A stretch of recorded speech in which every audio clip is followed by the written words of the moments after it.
capacity is characteristics. So why do we need like another C in the formula? Why don't we just say N2C?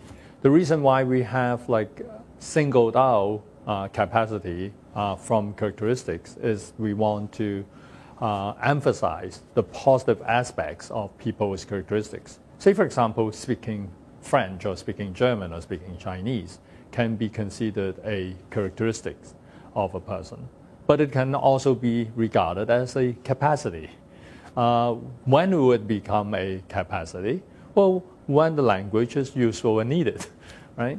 So this very interesting relationship between characteristics and capacity, right, is something that like the SSLD system focuses on.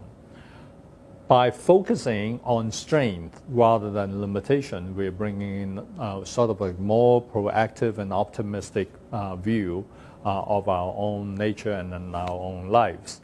So we will be like talking about the same categories in capacity as in characteristics. So we have like obviously physical capacity, right? That can be referring to like your physical strength, your like energy level, your like immunity and like physical skills that you have.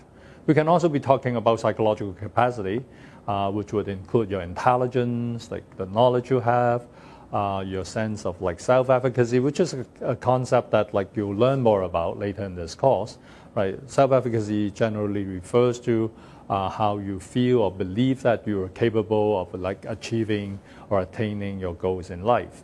And we can also be talking about emotional capacity or resilience, and we can also be talking about your social and interpersonal skills.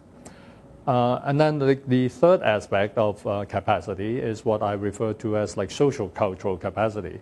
It can refer to your social capital, you know, like the connections, the people you know, the status you enjoy. It can also be referring to like symbolic capital that you have, you know, like your knowledge, your degrees, your credentials. It can also be referring to your financial capacity, which would include the wealth that you own and the credit that you may have access to. So all these, right, added together would be your capacity.